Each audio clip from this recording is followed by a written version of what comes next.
Lebih dari 8 jam jalur kontraflow arah Jakarta di kilometer 48 macet. Kepadatan kendaraan di jalur kontraflow akibat penyempitan jalur dari 3 lajur menuju 1 lajur di kilometer 47. Hal ini berimbas ke jalur arah Palimanan kilometer 48 yang juga ikut mengalami kemacetan. Selain itu, volume kendaraan yang melonjak juga menjadi penyebab kemacetan hari ini.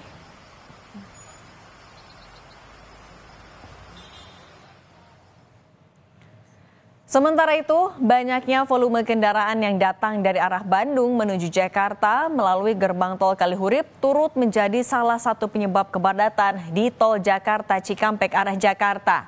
Kilometer 66 merupakan simpul pertemuan 2 jalur, yakni kendaraan dari arah Bandung yang akan bertemu dengan kendaraan dari arah tol Trans Jawa yang masuk melalui gerbang tol Cikampek Utama. Arus lalu lintas pun terpantau padat merayap di beberapa waktu. Kita sudah terhubung dengan jurnalis Kompas TV Triksi Valencia yang akan melaporkan dari gerbang tol Cikampek Utama. Triksi, selamat malam. Seperti apa pantauan di ruas tol Jakarta Cikampek malam ini? Selamat malam Cindy dan juga saudara, pemandangannya tidak berubah, tidak berbeda jauh sejak tadi pagi.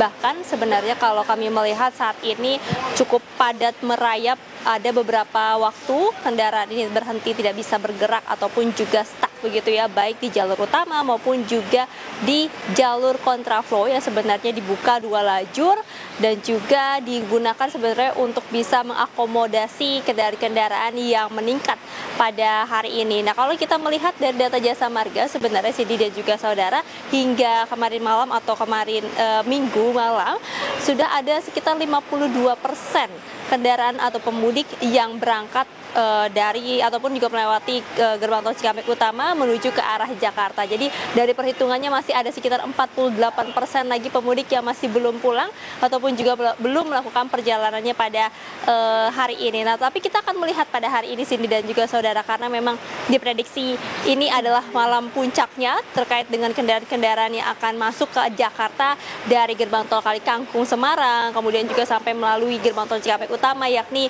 di KM 70. Kalau kita melihat juga dari data yang disampaikan oleh Kakor Lantas Polri bahwa memang setidaknya ada 188.000 kendaraan yang diprediksi akan melintas pada malam hari ini.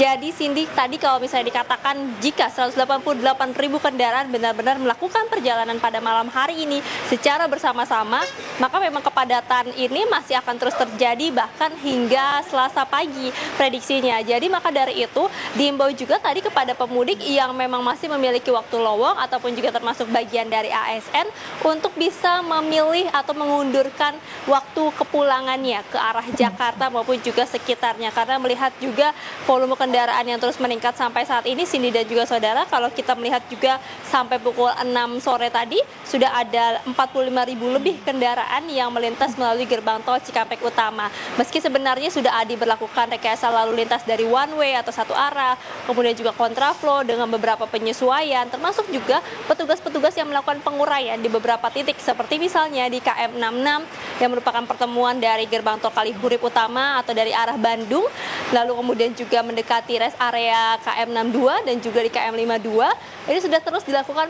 penguraian ataupun juga petugas-petugas yang terus mengingatkan kepada pemudik untuk tidak lama-lama berhenti di bahu jalan ataupun juga berada di rest area karena memang bisa bergantian dengan pemudik yang lainnya. Nah, tapi Cindy dan juga saudara yang juga diingatkan adalah bagaimana selain dari rekayasa lalu lintas saat ini sebenarnya dikatakan bahwa terkait dengan kecukupan jalan masih memadai sampai saat ini selama memang kecepatannya semuanya seragam atau ibaratnya adalah tidak ada hambatan sama sekali. Nah, masalahnya ini adalah terjadi beberapa hambatan di kilometer-kilometer yang berbeda. Kalau tadi yang ditemui dari pantauannya Kakor Lantas Polri, Irjen Aan Suhanan mengatakan ada yang kehabisan bahan bakar, lalu kemudian juga ada yang mobilnya kepanasan, atau bahkan pecah ban itu terjadi bukan hanya di jalur utama yang bisa berbelok ke bahu jalan, tapi juga terjadi di jalur kontraflow. Nah, inilah yang juga menjadi penyebab lagi antrian ataupun juga kepadatan bagi kendaraan-kendaraan yang masuk jalur kontraflow. Maka dari itu yang diimbau juga adalah memperhatikan kecukupan dari bahan bakar, lalu kemudian juga dari kesiapan kendaraan, termasuk juga yang penting adalah kondisi tubuh ketika membawa kendaraan ataupun juga mengendarai bersama-sama dengan keluarga dari kampung halaman menuju Jakarta ataupun juga kota asalnya saat ini.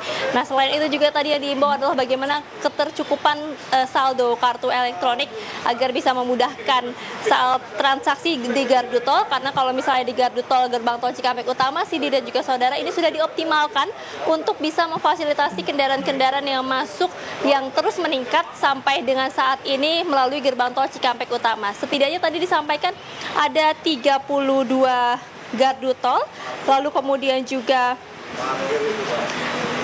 ada 4 mobile reader yang digunakan oleh petugas menjemput bola, jadi lebih cepat. Jadi total ada 36 lajur transaksi yang digunakan atau disediakan di gardu tol di gerbang tol Cikampek Utama dari Jasa Marga untuk mengoptimalkan pelayanan kepada pemudik yang melakukan perjalanan pulang pada hari ini.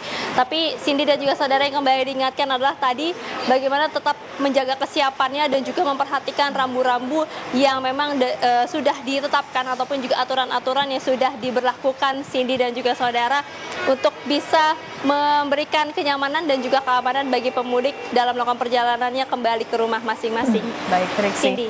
Masih sebagian belum kembali ke Jakarta, dan imbauannya kalau ada waktu lowong bisa tidak menumpuk di hari ini ya. Terima kasih jurnalis Kompas TV Triksi Valencia, selamat bertugas kembali.